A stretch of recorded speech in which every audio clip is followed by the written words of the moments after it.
Don't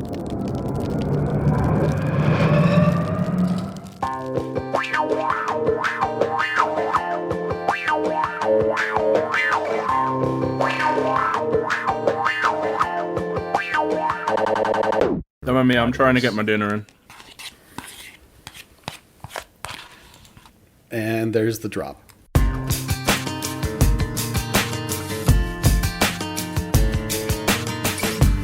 Well, hello there, FC Dallas Curious fan. Welcome to another stunningly awesome edition of Third Degree, the podcast. Hi, my name is Peter, and joining me today, first off, the man who I faced off on the field of battle in the Carabao Cup, Manchester United versus Luton Town, the good Dan Crook. Hello, Dan. Hey, Pete. I was really hoping there'd be another game of soccer to follow up on that crushing defeat, but unfortunately it hasn't happened yet. Well, we'll get around to that. Thank you for letting our team win. We needed that. That was good for the confidence. Thank you for the TV money my team gets now. Will you take me there someday, Dan, please? I want to see that little old-timey English stadium. Absolutely, but I will warn you, the last time I did that, a roof tile nearly hit me and the person that I was with on the head. Oh, that's very charming and quaint. All right, and then, of course, your hero and mine, the editor and founder of ThirdDegree.net. We call him the Buzz Carrick. Come in, Buzz. Hello, Peter and Dan. I have to tell you that today is a red letter day in the history of Third Degree, the podcast, because we today have a sponsor. What? Yeah, presenting sponsor. A local artist and musician, North Texas musician named Pappy Check. That's Pappycheck, Pappy Check, 2 words. He's has an album out on Spotify, Apple Music, Tidal, that kind of thing. It's called DirkDirk. I imagine you can figure out where that name comes from.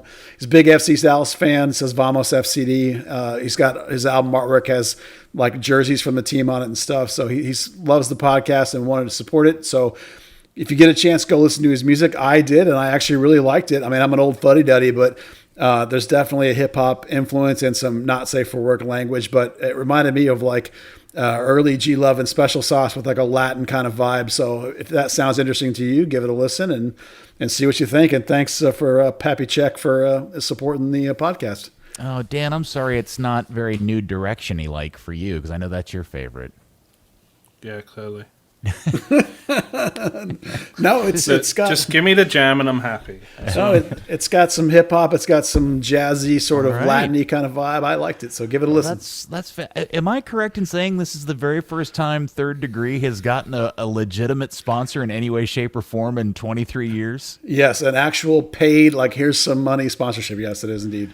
Excellent. That's quite a monument. You know what you should ask Pappy to do is see if he's interested in doing a theme song for the podcast. Wow, that's a really good idea. And a closing music bed. I think that'd be great. We should do that. That way we won't get blocked by YouTube anymore for the other one we use. Oh, yeah, that's true. Yeah, we don't want that to happen. We'll get your very own music bed for the podcast. All right, Pappy Check.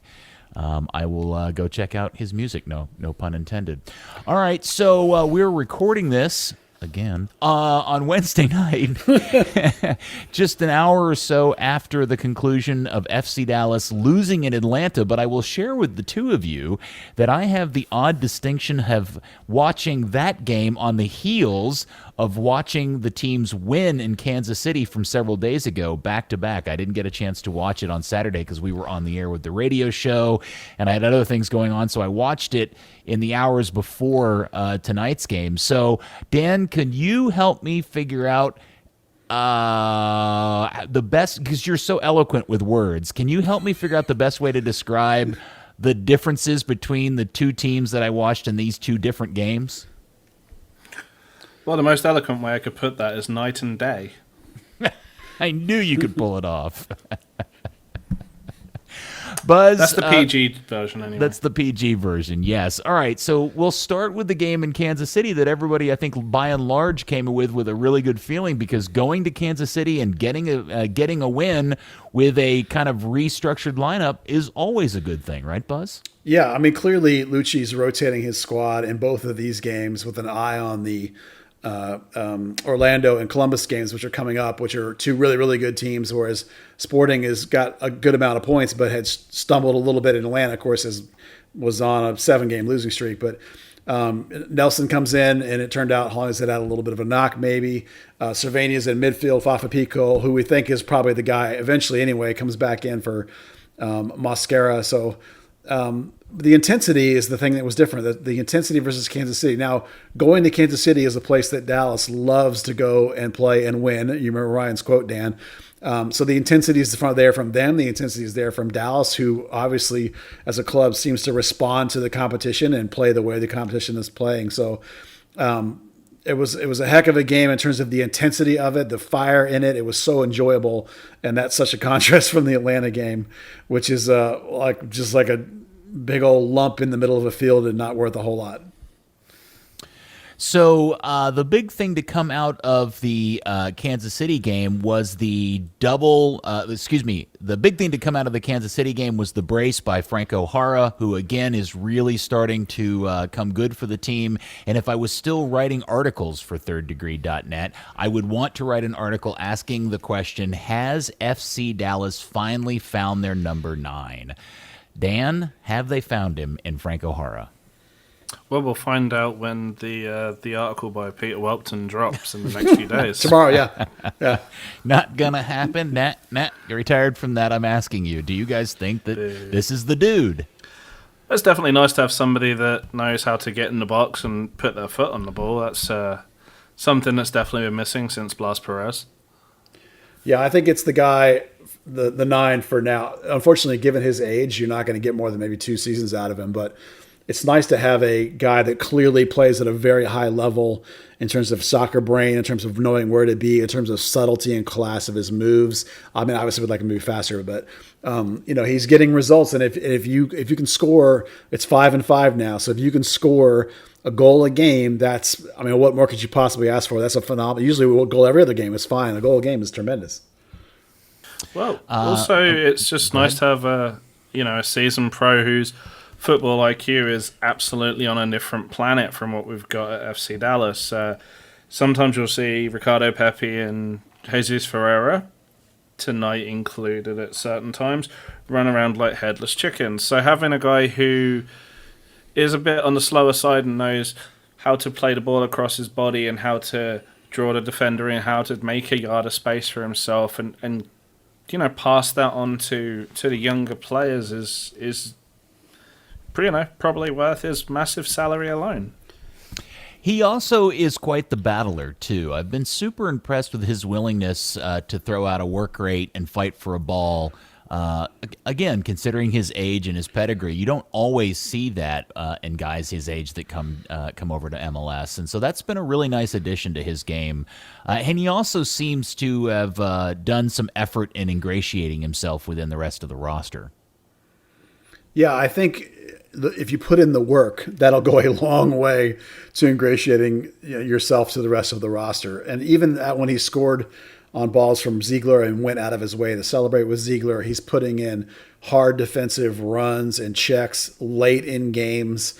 He's celebrating with his teammates. He's doing everything on the field. Now, we don't know about off the field, of course, but on the field, he's doing everything he can to make himself part of this team now. That clearly was not the case for the first 3 games when he was here. So, all right. So the rest of the time from the Kansas City game was a rather impressive display and a spirited display from the team.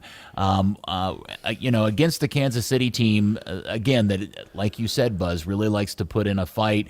Peter Vermees is loving to complain. I do wonder, though, because it does appear that while Lucci has settled on a 4-man backline as a starting formation, are we all on the same page that maybe we question how quickly he went to shutting the game down?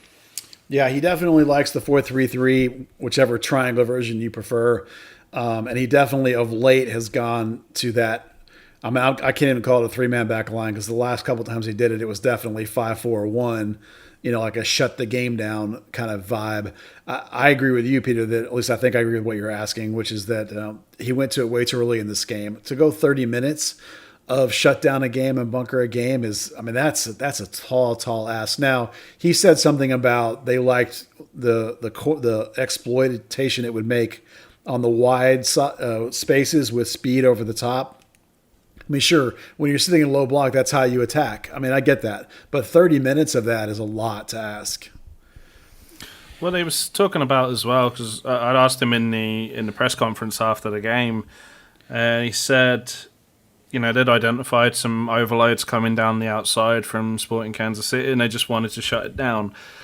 He did also claim that was starting in the 74th minute when it was really closer to the 60th, but Yeah, it definitely came a little bit too soon. You know, a lot of people were starting to say when SKC grabbed the equaliser that, you know, that's totally on Lucci, and so, I mean, you know, certainly situations that players are put in can certainly be drawn back to that. But this game also kind of took a weird turn because Dallas went up 2-0, and really, I think we all generally felt pretty good about the situation, and then Kansas City, you know, got a cut. First off, Santiago Mosquera misses Johnny Russell, just completely lets him go on a corner kick. I think is that the first or the second goal? That's the first one. That's the first one. And the game just kind of got out of hand at that point. And one of the big disappointing aspects of the game for me was Brian Acosta, who I really don't know where I sit with him anymore because, man, nothing is more frustrating than watching a veteran player get a second yellow as stupidly as he did in this game, leaving them in a bad spot tonight in Atlanta, by the way. Yeah, I actually commented when he came into the game that I was loving his energy that he was bringing, but you know, really quickly, he gets called 3 times for the exact same foul. When he comes up behind a guy and gives him a little whack going for the ball, he got called for that. You have to recognize that you're getting called for that and stop doing it, because he did it like 6 more times, and it was just a matter of time before he was going to get a yellow card. I mean, listen, there are moments when Acosta's good, but there are some moments when Acosta's an idiot, and this was one of those when he makes poor decisions and gets himself and the team in trouble. Yeah, and it does make you wonder what his value long-term, considering he's a DP and the amount of money they spent to get him, what they're getting out of him, just doesn't seem to be equating, especially, which is disappointing because there were signs that things were starting to come together for him. That was a disappointing moment. You know, the odd thing is you never apologize for winning on the road, but the reality is that win is the byproduct of a really bad Graham Zusi mistake and also just maybe one of the worst flat-out misses of an open goal by Gerso I think I've ever seen in all my years of watching soccer. Dallas really got a little bit fortunate in leaving Kansas City with the points. Yeah, they did. I mean, Kansas City gifted them the game at the end, but you have to like the fact that, you know, that Dallas was in it and had scored there and managed to scrape it together and salvage it together. One of the things I came away with was, despite how much I respect Johnny Russell as a player, if he'd have connected on that tackle on Brian Reynolds with about 7 minutes left, that would have been seriously damaging ankle red card tackle when he went cleats up on him, which I didn't like that so much. But thankfully, Brian's fast and missed it. Yeah, for sure. And then the other thing that come out of the game was all of the talk. Peter Vermees obviously loves to complain, and I swear, just after a couple of weeks ago of seeing him, he looks more and more like Herman Munster every day. He was very unhappy about what he perceived to be a lot of time wasting, and I had read all of this online since I didn't watch the game the same day. I had read all of the reports and claims and social media back and forth, and Dallas clearly was in a game wasting mode for an extended period of time. But to be fair, and one of the things that nobody mentioned in all of the complaining about it is they got 8 minutes of added time to the game, which ultimately seemed pretty fair based on how much time wasting Dallas had done. Yeah, absolutely. I mean, that's what Lucci said in response to what he said. There was the whole clips of them arguing on the field was just stating different opinions, and at the end of the day, anything FC Dallas players did to waste any time gets added on by the officials. Thiago Santos wasted an entire minute with a free kick, an entire minute is added on. It's this is the game, and Peter Vermees can't talk. He's that's his game. How many times have we seen Sporting Kansas City, pull in those sort of antics. It's the pot calling the kettle black at the end of the day. Yeah, the one downside, of course, is that Dallas has a, quote, reputation for that now. It started with Jesse Gonzalez, a couple of years ago. And it's only really a problem in the sense if the referee comes in looking for it and the referee comes in vowing to himself that he's not going to let that kind of thing happen and he's going to nip this in the bud. And then it's a case of the ref putting himself on the game, and that's what you don't want. So as long as that doesn't happen, and it probably already has, it's not that big a deal. Well, I thought the ref, there were parts of the ref's performance in the Kansas City game you could question, but when he started with 6 minutes and ended up with 8 minutes of added time, I thought he handled it fairly well considering all the complaining that was going on both sides. For sure. Now, the one really good thing to come out of the Kansas City game that did carry over to what was generally, I think we all would agree, as an overall poor performance in Atlanta would be Tanner Tessmann, who was kind of asked to do two different roles in two different games, but by and large is really starting to live up to the billing and the promise that I think we all have for him. Yeah, I think there's no question. His size makes him so difficult to knock off the ball. And he's much faster than he looks. He looks like he's gliding, but he covers immense amounts of ground. Against Atlanta tonight, he caught a guy from behind. People were like, "What? I had no idea he was that fast." It's the possession. I think against Atlanta, he was playing as a. I don't think against Atlanta, he was playing as a 6, and he had 89 touches and 80% passing. Plenty of defensive actions. There are things to learn. He maybe drive those switch balls a little better.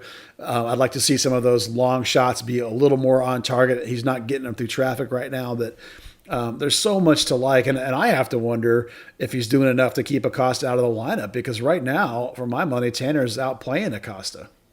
Well, we don't see Acosta enough on the field to really know. Right. And I would agree with you. I've really enjoyed his game. So they get the win in Kansas City, 3-2. Good for the team. They got a little bit of luck, but they also grinded and ground the result out. And 3 points from Kansas City, as Ryan Hollings said, is always a good thing.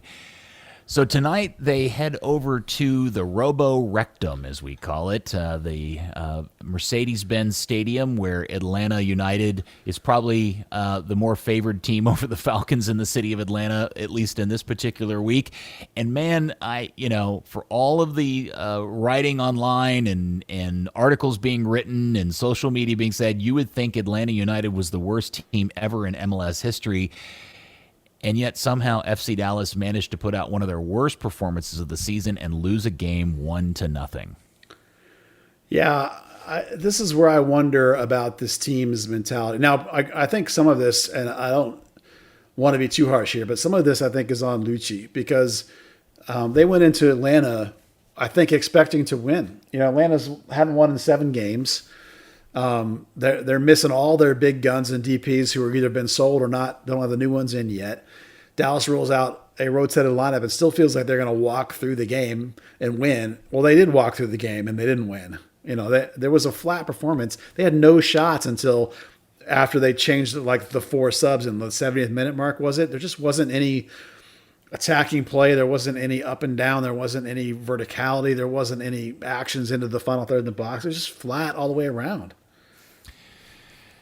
Dan, I'm interested in your perspective. The one good sign is that, based on some of Buzz's notes, pregame notes, we weren't really expecting to see Ricarte out there.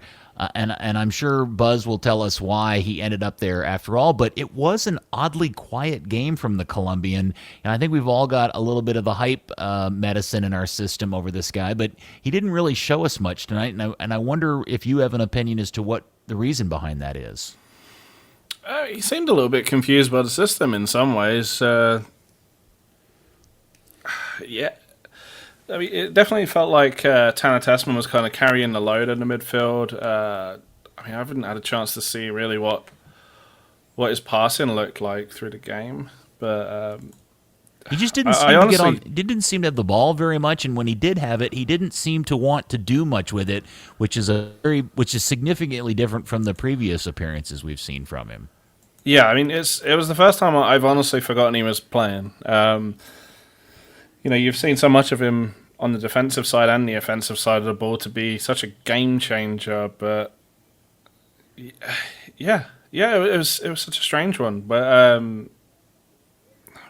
whether it was the stadium, whether it was the travel, I would love to put a finger on it. It's kind of baffling. It wasn't necessarily something I brought up, but somebody did ask me. Dan Shuey asked me on Twitter, and I was wondering, in hindsight, if this is true. Was this actually the first game Ricarte has ever played in his life on turf?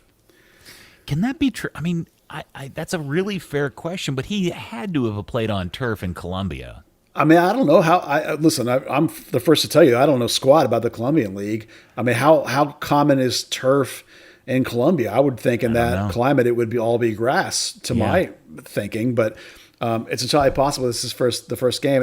Now the weird thing was, I understood that coming into this game that Cerrillo was going to start, and they didn't, and he would have been in instead of Ricarte. That it was going to be him as a 6 and then Cervantes Tessmann as a double. So I wonder if this was a surprise start for Ricarte because of the turf. They did thinking, because why would they not start him 2 games in a row? That would have been really weird. So to get him in there now and to see him play sort of, I don't know, disjointed a little bit.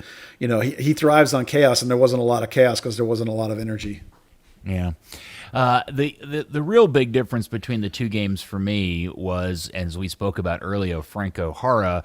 Jesus Ferreira got the first start, or actually his first game time in the last 4 games. He gets to start as the 9 in the team. And man, what an opportunity for him to kind of recapture everybody's favor. And he just had an absolute nothing performance. And how many? I heard Steve say that he had touched the ball maybe 12 times in the first half, and so I'm not clear how much of this issue with Jesus is him or the fact the rest of the team isn't helping him very much. Boy, that's a good question. He's been kind of flat the last couple of times he's played, but I will say that in this game, I don't think that the team did a very good job of getting him much of the ball. I mean, he had the best chance of the night on that pass in from Reynolds early on that he fired over the top, and I was thinking, man, is that the first shot of the game? Because he just didn't see anything. I didn't think so. Maybe it's on him. Maybe the team doesn't feed off of him, but I don't think this one was all on him. But when you look at the lineup, because I knew there was, based on your notes and other things that you just kind of assumed there was going to be a pretty considerable change in lineup. But when I saw the starting lineup and I saw that he had Ricarte in there, you're thinking, oh, there's our creative midfielder that's really been creating all this stuff lately. And you've got Fafa Pico, who looked good coming in as a sub in a recent game, and Barrios, who seemingly is starting to feel like, maybe we all feel like, is starting to come around and find his place. Jesus is the one question mark. But man, this was one of the flat out worst attacking performances we've seen from this team, and I can't quite put my finger on what the genesis of that issue is. Well, I have a theory, and I'll see if Dan agrees with me. I've been harping on this for a couple of weeks now, and it's going to sound like I'm really slamming a particular player, and I'm not, because it's not necessarily his fault, because it's the nature of how he is, and that player is Johnny Nelson. Because you saw against Sporting Kansas City, you saw what Brian Reynolds brings going end to end. You saw it again when he subbed in against Atlanta. Now, the thing is that the way Lucci wants to play, which is a narrow 4-3-3, right? Narrow diamond in the middle, high wings that are even cutting inside and getting under the striker from time to time. In order to do that, all of your width has to come from your outside backs. They have to be able to run the line all the way to the other end, and they have to be offensive in nature for this system to work. So with Brian Reynolds, you have that. With Reggie Cannon, you used to have that. And with Ryan Hollingshead, you have that. Johnny Nelson, who we love, is a defensive first fullback. He's a fullback for a flat 4 when you have a wide midfielder in front of you, right? So there's a clear problem, and I can demonstrate this problem when we talk about Reto Ziegler in the Sporting Kansas City game. He passed the ball to Nelson low in the build, like the initial build out in the low third. He passed it to him twice all game, once early, and Sporting immediately doubled it and pinched him against the line. And then Reto never passed it to Nelson again until very late in that game.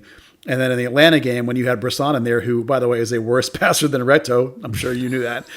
Yeah. Yes, I think we all got a very clear piece of evidence of that about 30 seconds into the game when he passed it out for a corner kick. Yeah, I mean, that was typical. And, so again, Atlanta was pinning on both of those guys and pinching on them. And now Nelson has done some good things. He's added some attacking third. Against Sporting, he had the good assist, right? He's doing progression. He's evolving how we want to see. But right now, you can't build out through him in the bottom left corner getting forward. And you can't play forward like in a normal attacking way most of the time, like you do with Reynolds, like you did with Cannon, like you do with Hollingshead. And without that working, and with Ryan playing on the wrong side, the first 2/3 of the Atlanta game were an absolute joke in terms of offensive attacking because neither one of those guys was attacking. Yeah, and then, of course, that also adds the problem of putting Ryan on the right side. And as much as we love Ryan Hollingshead, he is it's not good when they ask him to play right fullback. It's just, it kind of seemed typified. There was a pass that he tried to make. If he's on the left-hand side, he's just playing it straight up the left to Fafa Pico. But on the right, he kind of freaks out a little bit, turns his body inside, and just passes it straight to an Atlanta player 15 yards away. Every habit of how he's, where he's positioning his body in the run, where his teammates are going to be in comparison to him, every time he speaks of it, he says, it takes a few minutes to adjust, but those few minutes seem to be at least 45. Yeah, no, exactly. There's no quick adjustment like there is, a centre-back playing left centre-back to right centre-back. It is like everything flips. It's some meddling that just doesn't need to happen. Well, in Ryan's case, he not only looks uncomfortable defensively, but that one thing that we love about his game on the left that Buzz has been talking about just essentially evaporates when he's on the right side, which is him going forward and his willingness to pass forward. And it did make me wonder, the kid is still a kid. Did Brian Reynolds really need a break already? I mean, I feel like he just started playing for the team, and I found it odd that Lucci decided to give him a rest already. Yeah, I tried to wrap my brain around why you're resting Brian Reynolds, who's 19 years old and clearly doesn't need a rest. Because he never rested Reggie. I never remember him resting Reggie, even when we were all screaming, God, please give the kid a break. Yeah, I don't understand it, honestly, other than maybe thinking you wanted to reward Nelson or maybe you wanted a defensive-minded Nelson next to Brisson, maybe. I'm struggling for a reason why you can't just leave Reynolds in there. Why you bother to put Hollingshead in for him? If you wanted Nelson, just put Nelson in and play him with Reynolds. You don't need to then put Ryan on the right, especially because Ryan's fighting through a knock. It's like, what are you doing? It's like, I just think you're overthinking that one because I know Reynolds has not played a lot of games and now he is all of a sudden playing like most of every game. But the kid is 19. He's been a pro for 4 years now. They do this every day in training. There's no reason a 19-year-old kid needs to rest. Yeah, and I'm not, as you guys know, I'm not a big fan of Brisson. I just think the idea of putting Brisson next to Nelson is a recipe for disaster. And there was a lot of really unfortunate moments between the two tonight. Lots of, it wasn't great. I mean, they didn't give up a goal, but you're right. It completely lopsided the team to the right because not that the right was great either, but then the left, they couldn't build up at all. Well, if you actually look at our average positions, like you say, the entire team moves slightly left. They're all trying to. There's like this bizarre curve almost in the team, and Tanner Tessmann. We talk about the great performance he had, and a lot of that really was just covering that left side, trying to be the link-in player and be the one player that could get possession up the left channel. And the thing about tonight's performance that I just found so odd, and I don't know if it's because they're playing in that massively huge stadium with nobody in it, or the artificial turf, or the fact that Atlanta themselves just didn't look like they had, 2 volts of energy to their game whatsoever. The game was so slow and ploddy and had none of the bite or the spirit of the Kansas City game just a few days earlier. And I just can't. I don't know, Buzz, you've said this before, and I can't remember if you said it earlier in this particular podcast. You do get the sense sometimes Lucci's teams play down or up depending on who they're playing. Yeah, they definitely feed against the opposition, which is a cliche, but it's not so much feed against them in terms of quality of game, although in this case that did happen. But in terms of the spirit of the game, Lucci's team is very reactive, I think. Like if you come out swinging, then they're going to swing back. But if you want to just have a lazy Sunday passing around the park, then they're completely happy to have a lazy Sunday passing around the park. They don't have a killer instinct to, crush you when you come out just to lollygag the ball around. I mean, that you saw what Atlanta brought to the table. They're missing a whole bunch of good quality players. And so right now, this team, even missing players, should have stomped that team into the ground ruthlessly, scored quick and early, and put it away, and they didn't. And I was kind of hoping that we were going to see the dream triangle of homegrowns in the middle of the field with Cervania, Tessmann, and Cerrillo. And I know that we thought Cerrillo was in. Do we know officially why Cerrillo was not in the game or even on the bench? Well, Lucci said he's quote in suspension for his red card, but nobody followed up on the question in the postgame show, so I don't know if that means he was officially sitting for a red card or whether the team is making him sit for the red card, because as far as I know, they're different teams in different leagues and they don't count. It's not like it's an Open Cup carryover or something where it's the same team. It's a completely different team. So I don't know why he's suspended, unless, of course, internally they just decided if you're going to make a dumb decision like that, we're going to sit you. But weren't you under the impression he had been training with the first team up until today? Yeah, my spies had told me that he was playing as the sixth, even as late as yesterday morning when they trained. And that something must have happened after that, as far as I know. I mean, listen, I'm not privy to Lucci's coaches' meetings. All I can tell you is what I hear through the grapevine about something that happened in training. And everything I was hearing was that he was going to play as the sixth with Tanner and Cervania. So it was a surprise to me that he was in there. Well, just backing that up as well, on the media availability on Monday, I asked Lucci, about Cerrillo's availability, and he said, that he got suspended. He got sent off in USL League One, but he's available for the MLS game. Yeah, so I wonder, it seems like to me there's one of two things that happened. One is Lucci made a decision that you don't reward a player. Again, I didn't see the whole game, but I did see the tape of the red card, and that was a really stupid red card to get at a bad time for them to get it against that team. And I wonder if he thought, man, can I really reward a guy by letting him start the next game on the senior team? So that would be scenario number one. Number two is it at all possible that somehow U.S. Soccer came back and said no, you can't play because he was red carded in USL, he can't play in MLS, and nobody just knew that rule?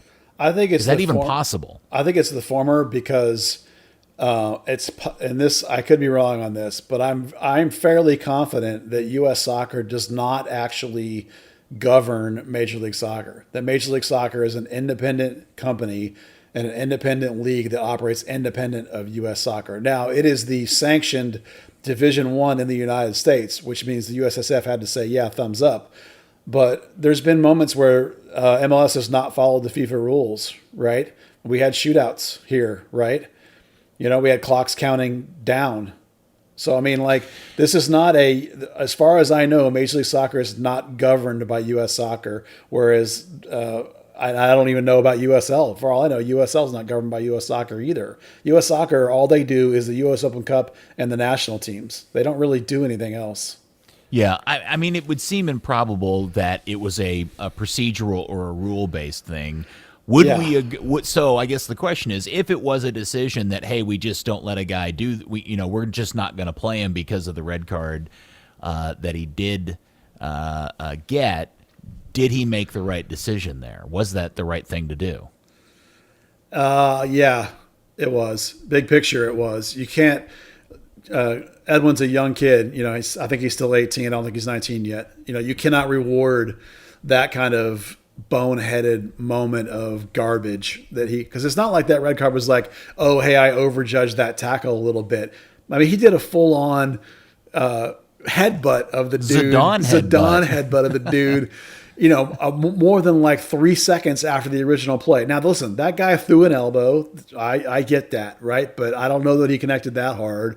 People throw elbows. You can't retaliate. And it wasn't just that he retaliated. It's that he got up, took 3 or 4 steps, and then headbutted the guy in the chest. So it's that's just, and that game cost, that game might end up costing North Texas their shot at the final because That was a team that North Texas had beaten already just the week before and should have beat handily at home, and now they've tied them.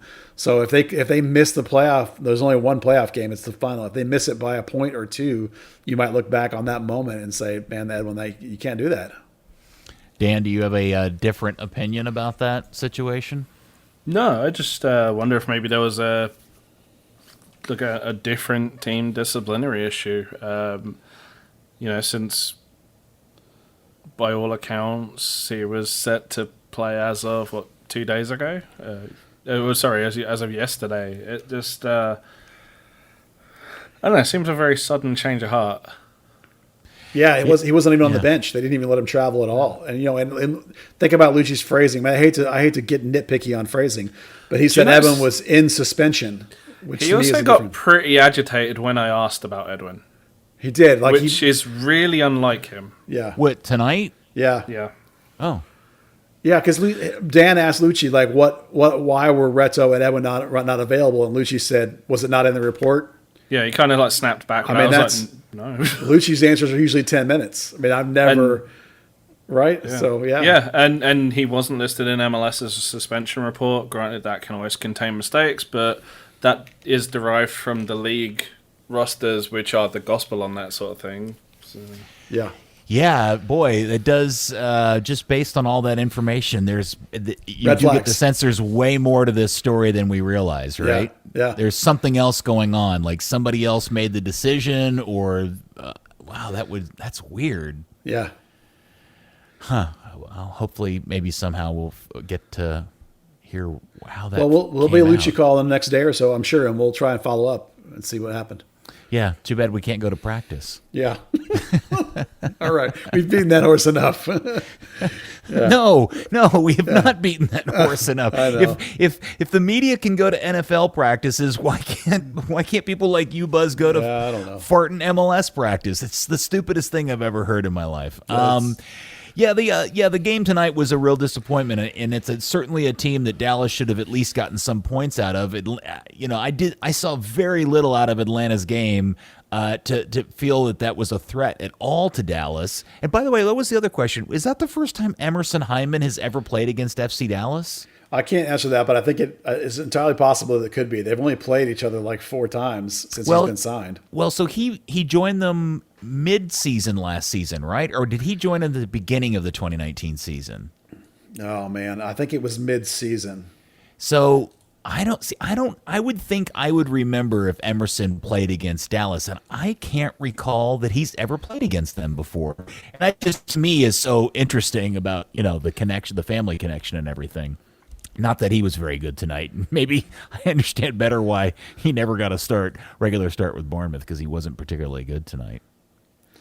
Yeah, he was just sort of, I don't know. I feel like he's one of those guys that without some pieces around him, he just kind of floats through the games a little bit. And it looks like he has never played against Dallas. I can't find Dallas on his game logs. Yeah.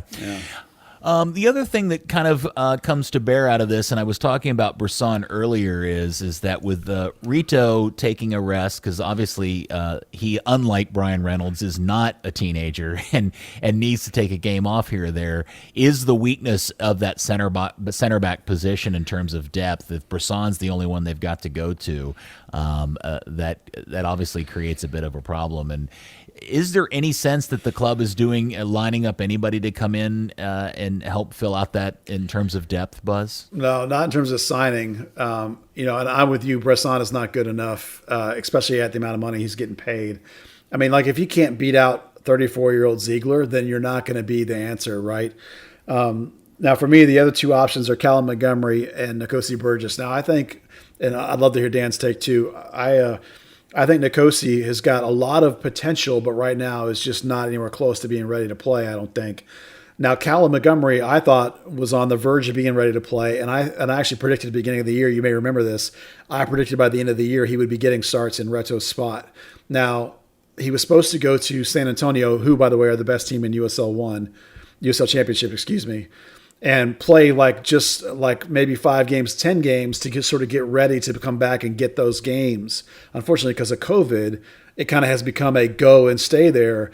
But I do know that the team, Lucci and the front office, Marco Ferruzzi, and that's not really front office, but game ops, playing side, technical director side, those guys are in constant contact with Callum. So I'm pretty sure he's in the plans. And I think when the USL Championship season ends, he will be back.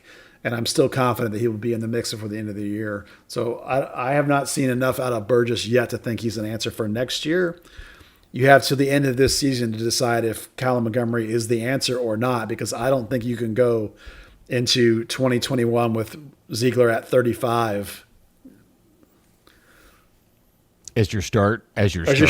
Yeah, I mean, if he wants to be like as a backup, sure. If he'll take a pay cut, maybe he could be like an assistant coach kind of backup. Half and half, like Hernandez did way back in the day. Daniel Hernandez, that's a viable, or Michelle kind of was. Those are viable options. I'm not saying don't bring him back, but if you have a 35-year-old as your common starter at center back in this league, because he's already too slow and it's going to get slower by the minute, And one of the other person we haven't really talked about a lot, and I think maybe is reflective of his overall performance, is Brandon Cervenia, who has come back to get some time here recently. Any reaction, Dan, on his performance here of late?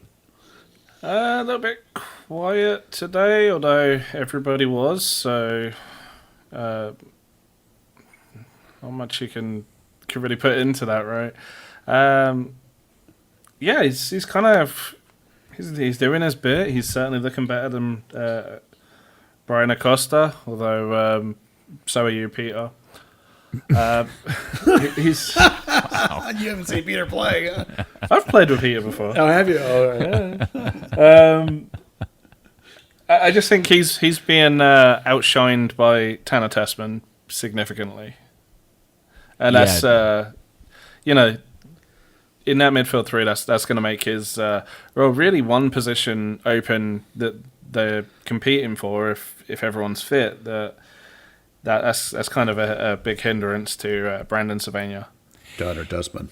Yeah, it's interesting because we're at this point now. We know what the rest of the season looks like in terms of a schedule.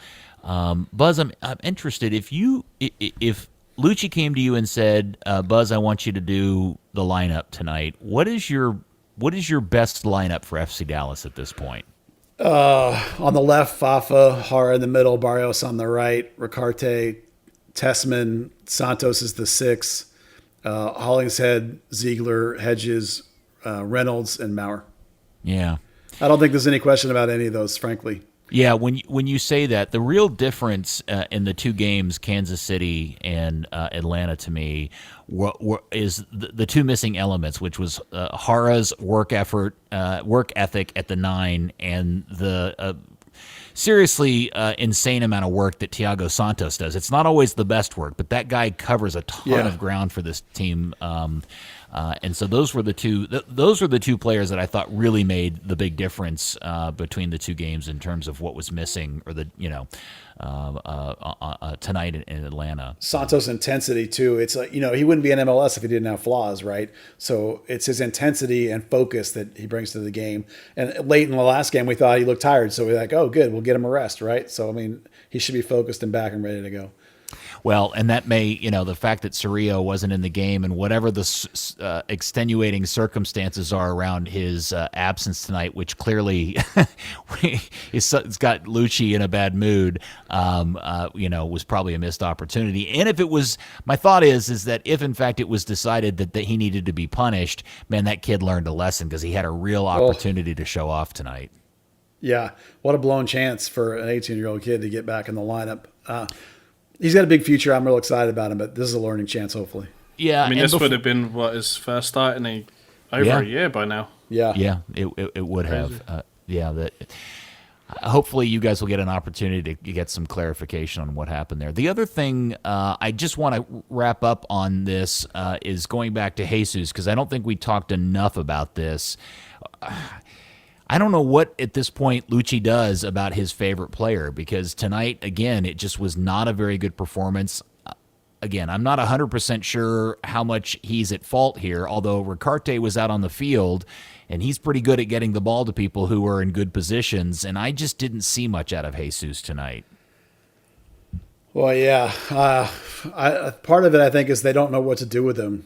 He doesn't have a defined position. He has like 5 positions, and you're But we right. were told he was going to be I the know. up and coming 9. Well, he's not though now. You might argue that Pepe should be in there instead of him, frankly, especially with the way he played. And this year has been super flat, honestly, ever since he got the big contract, maybe.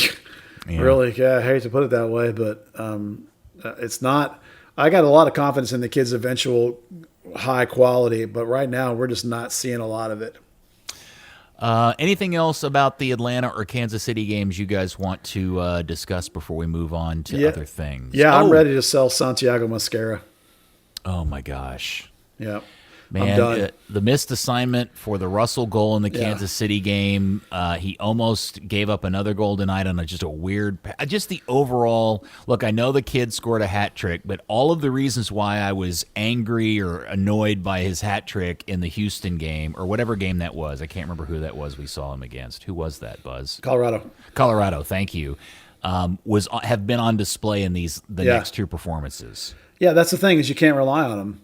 It's like some moments are great and exciting and amazing, and then it's just terrible. I mean, he had a chance to score tonight when the ball's coming across his body, and rather than letting it come across and driving it with his left foot, he opened himself up and swung with the right foot. Well, it's easier to hit that with your right foot. You can make a nice broad swing and get a nice soft whatever instead of letting it come across, which is harder, and driving it. It's just a letdown. It's just there's no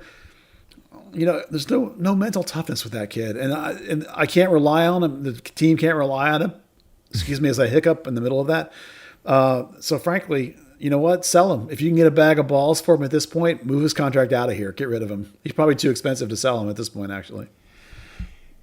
Dan, do you have any of your eloquent words that you'd like to throw in and dogpile on Santiago Mosquera? Get him, Dan.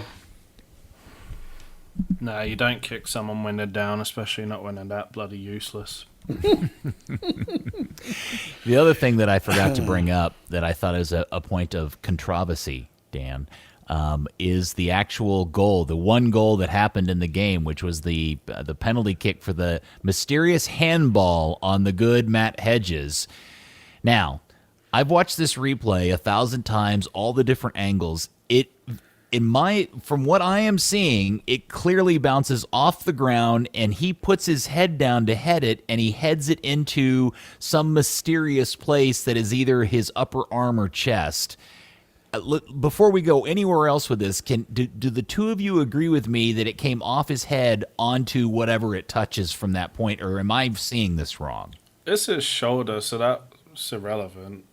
I mean, that is... No. I'm saying, do you agree with me that it comes off the ground first and first hits him in the head and he heads it down onto whatever we... Okay. So you agree that it hits his head first? Yes. So there is a weird scenario with this because we're all going on what the referee saw in the VAR since, MLS has back tournament done this whole magical thing of letting us see what the ref sees. And we saw the view, right? It was bouncing back and forth. He was looking at, head, shoulder, head, shoulder, head, shoulder, head, shoulder. And then he went forward a little bit to where it bounces back off the ground again.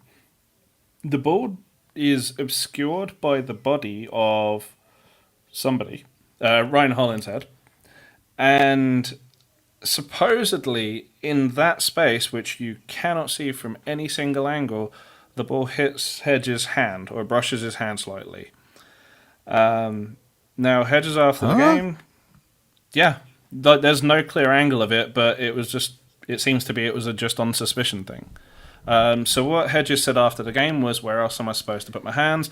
I guess I could sew them to my sides, but even then it's still going to hit that spot because his hands are in a natural position by his sides. Yeah, but I think this is all made moot by the fact that the ball comes off his head. If you go read the Law 12 in the laws of the game, the law is clearly written. I even tweeted it out that it is not a handball if the ball comes off the player's head or foot onto the arm. Like he literally could head the ball into his hand, and that is not a handball.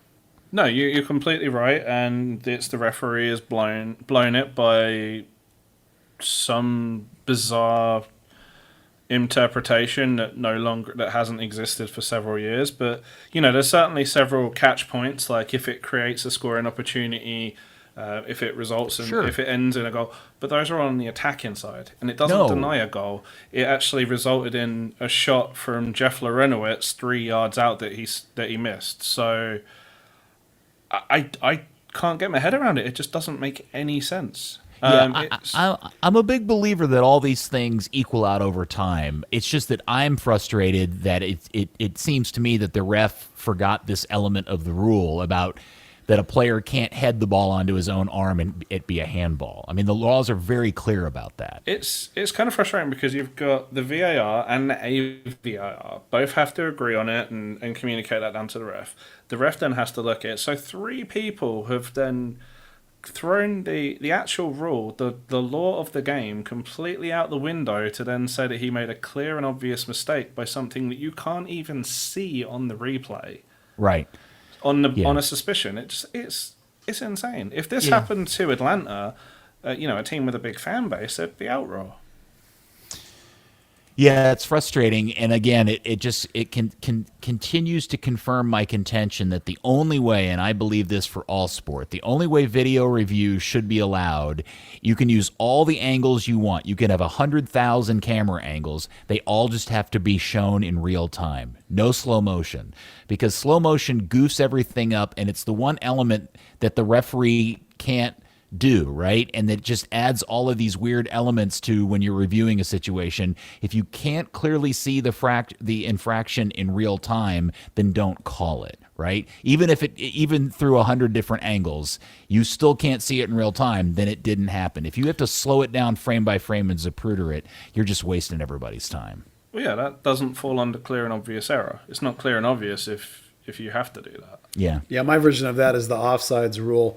Not here, but the way they do it in England, where they draw the line and they're looking at like pixels. I'm like, get rid of the line, dude. If you can't eyeball it and clearly tell he's on or off, then it's not clear and obvious. It's like no drawing lines. Just look at it. I don't know. No, they have not gotten away with it because they used it in the one of the games this weekend. But that is the one thing that MLS does with VAR that is superior to everybody else is they use the eyeball test on offside. Yeah. In VAR reviewing offside situations. It's nice now that in the broadcast you do get those views because it does mean that you can call out BS things like that, or you can see the definitive proof and say, okay, that is the correct decision. Do we all agree they should bring back the thing from the MLS bubble where you could hear the refs talking? That's exactly. You guys know I've been prattling on about that forever. That they need to broadcast the communication between VAR and the center referee. That was such a huge thing they did in the bubble, and what happened the minute they started doing it, it was the one thing everybody talked about. So good, right? Yeah, and it's such a. You know how Pro does this YouTube series where they take a couple of the reviews and they actually show they give the audio between the VAR and the ref. Yeah. If this doesn't appear on next week's, does that mean that they said, I think it was, so just give it? Yeah. It could be, man. I mean, it's a pretty miserable performance. And again, it's one of those deals where I don't think that particular call is the reason why Dallas lost the game. Dallas lost the game because they just weren't. Oh no, they didn't play very well. It's a terrible 0-0 that either way at the end of the season you're probably going to look back on and say, missed out on a decent seeding because of that. But 1 point is still better than none. For sure. All right. And, the first real chance of the game didn't come until like the 80th minute. Well, we know now the most unstable thing in sport, which was that nobody knew what the rest of their schedule looked like, has finally been resolved. I think it was yesterday Major League Soccer finally filled out the rest of the schedule. We know what Dallas's season looks like going forward from here. And good Lord, it gets tough right off the bat. Is Dallas now at home on Sunday faces the hottest team in the league. They won again tonight, by the way. I think they're on a winning streak of 7. Is that what they're on? They're on a win. Yeah, they have not lost in 1, 2, 3, 4, 5, 6, 7. They beat Sporting KC tonight 2-1 in Kansas City. Oscar Pereira returns to town, and then they follow that up by facing the first place Columbus Crew. Yeah, those two games are very difficult, but then not to diverge from your point, but then after that, this schedule is a gift that keeps on giving. But let's talk about those two games. Columbus was, when I looked yesterday, was in first place and has only lost one game all year. And Orlando is as hot as it gets, and that Pappy's got that team playing some amazing soccer. So I think that Lucci rested players in both of these two games in order to focus on those two upcoming games. Yeah, he was talking during the week. I'd asked him about resting players, and he came out with this completely off subject. He went, it's really difficult when 2 weeks ago we didn't know we'd be traveling to Atlanta tonight, and we've only just found out what early October looks like, and you're probably going to hear it tomorrow. So it's really difficult for us to try and account for all of that. Yeah, Buzz, and this is really, you're going to learn a lot about this team over the course of the next week, because they do essentially get almost a full week off. They play Sunday night against Orlando, and then they get luckily for them, they get both of these hard teams at home. Yeah. And if you get good performances out of these, they don't necessarily have to win. You just want them to see like they're competitive against these two teams, really taking a measure of where their game is at. Yeah, this is the measuring stick swing, these two games, because these two teams are excellent, and you're going to have your team as complete as it's been in a while, and as injury free as it's been in a while, and as rested as it's been in a while, missing Paxton, of course. But other than that, you're good to go, really. So this is a huge test. But then after that, it's like you got 6 of your remaining games at home. You get Houston twice, you got Minnesota twice, you got Inter Miami, who's beatable. You got Nashville, who should be beatable. You got RSL, who's not that great. So it's like they've set this thing up for Dallas to be able to take care of their own business and be in a really good position the rest of the way once they clear these two games and find out how good they really are. There's also this weird hurdle of not knowing when that second Nashville game's going to be. That is weird. Wait, say that again? They have one more makeup game with Nashville that hasn't been scheduled or announced. It's just floating out there in the ether. Wait, no, this is the third Nashville game. No, but there's 4. There's one more. I know you don't. You're crazy. No, the games that have been scheduled are the games that are officially phase 3. The floating game out there is the third makeup game. This Nashville game that's on the schedule was just one that they got assigned as part of the regular process of phase 3. Okay, well, that aside, you do make a very good point about the softness of the schedule, because I'm sitting here looking at it. Other than KC, who they've now gotten 4 points out of on the road in 2 games, that's the only team they face that is above them in the standings after they get past Orlando and Columbus. The rest of it are teams Minnesota is only a point behind them, but Houston, Salt Lake, and who's the other one they've got to face? Inter Miami are all pretty, that does line up very good for them. And at the end of the day, we all know they just need to get into the playoffs. Yeah. And all the the wackiness begins there. Yeah, they've done the league's done them a favor with this schedule. In terms of taking care and being able to control their destiny. They're not going to rely on anybody else. Well, they also don't have a single West Coast trip, which is historically where FC Dallas falters. Yeah. No LA, no Portland, no Seattle. Goodness, that is like going to amazing. Atlanta and going to Minnesota are the worst ones. I mean, Inter comes here. Going to Salt Lake's a little far, but it's not that far. It's only a little further than Denver. So it's like, have either one of you taken a time to kind of look at other teams' schedules and make comparisons to how difficult Dallas is to theirs? No, I haven't done any kind of breakdown. Sounds like a good idea for a post. You should do that, Pete. Yeah, no. Right after you do the Haro 9 thing. Yeah, after my Haro 9. No, I'm still trying to finish up my annual FC Dallas weird story post. Yeah. Is Mascara hat trick on it yet? No, because it's a negative thing, not a positive thing. Well, in some ways that is a negative thing, but Santi's on there though already. He is? Isn't he part of the guys that got suspended for that? That's right. Yes, at the RSL trip, he and that's right. Jesse and Grasso. Oh, was it Gresso? It was wasn't it was Santi. Carlos That's Gresso, my yeah. bad. And Chili Boy, whatever his name was. Yeah, we'll get that completed and posted here sometime soon. All right, so we know the schedule. I am so bummed out I can't go to the game Sunday night. It would be so great to see Oscar again, and he has that team just humming. Boy, yeah. I mean, the guy can coach, right? I mean, we knew that. Yeah. Right? I mean, it's like, what do you want to? I mean, he's a great coach, and he's gotten more out of less. It's not like they've added a bunch of dudes. He's convinced guys that they can play. No, Self-belief, right? That's his thing. Yeah, he's only lost one game. I mean, they got to the final of the MLS is Back tournament, or did they win it? Final? Yeah, Did they win? to Portland. They lost to Portland. Right? That's right. They lost to Portland. They lost on the 22nd of August against Miami, and since then they beat Nashville, they beat Atlanta, they tied Nashville, tied Atlanta.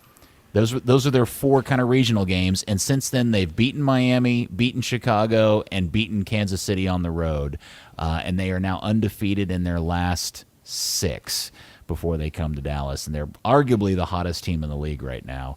As Oscar returns to town for the first time since he left so long ago. Peter, imagine if Oscar wins a title in his first season in Orlando. Oh God. Wouldn't that be the perfect? You could put that on your FC Dallas list of stuff right there. Yeah, boy, we could. And you're going to have to take all the sharp objects, medicine, and firearms out of my house, because that'll just drive me to no You'll get a lion's tattoo. No, I won't do that. No. I won't go that far. Okay. Anything else that you wanted to throw out there, Buzz? I feel like we've been prattling on for way too long a time. Sure. The only thing is this Friday, North Texas Soccer Club has a rematch from last year's championship game against Greenville Triumph. It's at Greenville, so it'll be on ESPN Plus. But that's a big test for them to find out whether they're really on their way back to being good after their slow start. So if you like the North Texas stuff, which I of course do, I'll be tuning in. Everybody should watch it. It's on Friday. And what's their place in the standings at this point? Oh, you put me on the spot. They're actually in the bottom half. I don't remember off the top of my head, but they're still basically, 5 or 6 points off of that second spot with 7 games to play. So like if they go on a run and win 4 or 5 out of the last 7, then they could still get in basically. So, and they've got their MVP back, and they've got Bonilla in, which helped them change like 3 or 4 things in defense. So it's entirely possible they could do it if they can stop getting red cards for headbutting people in the chest. Just maybe not this Friday when they play the top team. Yeah, Greenville is the best team in the league, so this is going to be a tough one. But tune in. All right, I'm gonna before we end this because I feel like we're kind of really deep into the season, and I'm still not 100% sure I quite have a handle on which version of FC Dallas this team really is. So I'm going to ask you both a question: is this the team that beat Houston 2-1? The team that goes on the road and beat Sporting Kansas City 2-3 and got really lucky to get the win, or is this more like the team that played in Atlanta tonight and lost 1-0? I'll let you go first, Dan. Why is it always me for these ones? It's definitely an amalgamation of both. No, you got to pick one. Tell me which team this is. I can't figure it out. I'm so confused. It's whatever team they're playing against. Effectively, that's how their intensity seems to pan out. You talk about Houston and Sporting Kansas City, two great rivals. Ryan Hollinshead said Sporting's the best place to win points. Yeah. The guy that's never cussed in his life. So considering how good Columbus and Orlando have been playing, they should come out guns a-blazing is what you're predicting. Well, we don't even know that. We know that they look at the Western Conference as 6-pointers and the Eastern Conference as 3-pointers. So maybe they're saying, "Oh, we only lose 3 points if we don't win." Buzz, you have Yeah, I think this team is where I predicted they would be prior to the season, which is 3rd or 4th best in the West. I have them behind Seattle and Portland still, but I think they're better than Sporting.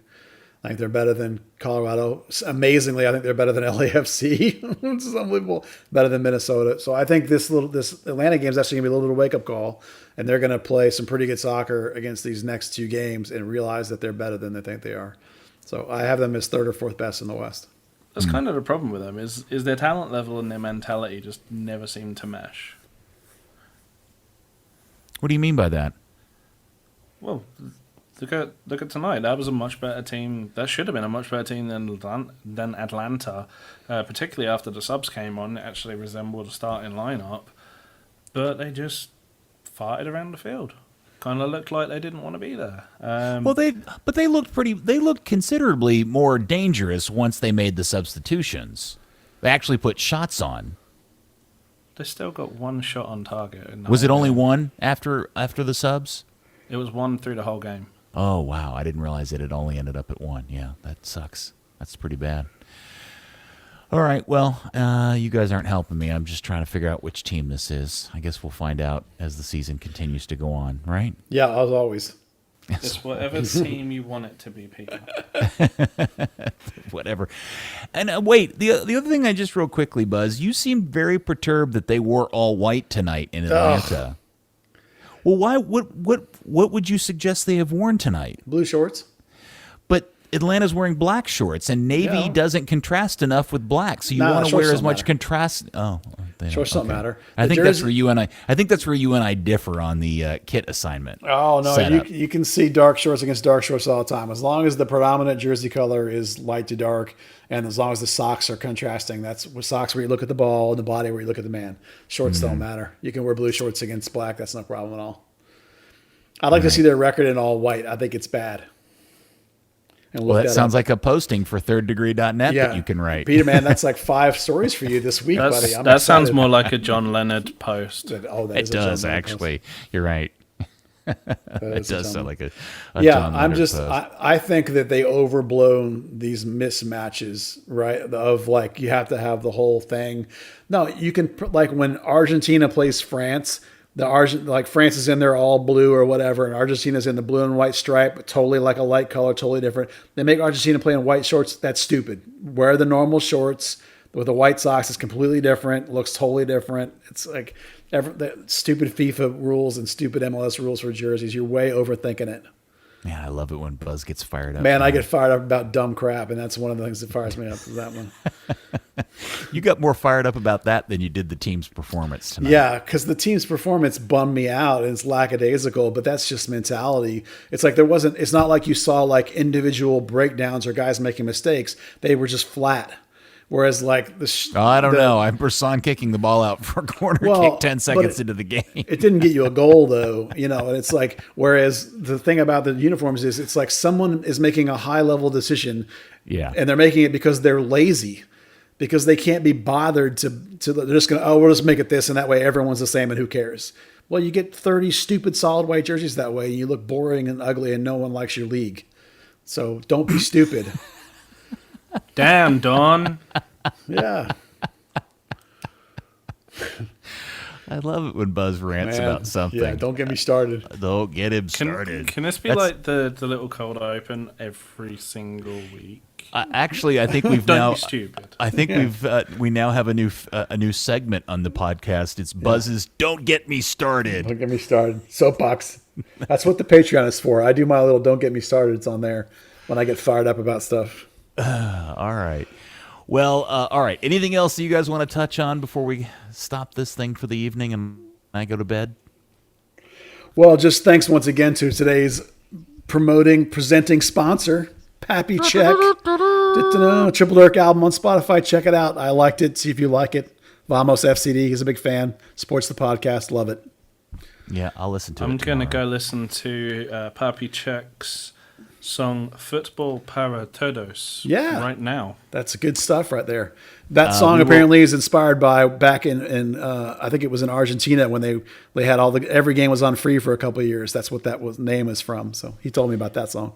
Dan, we will expect you to do your own rendition of that song on next week's podcast. That'd be funny.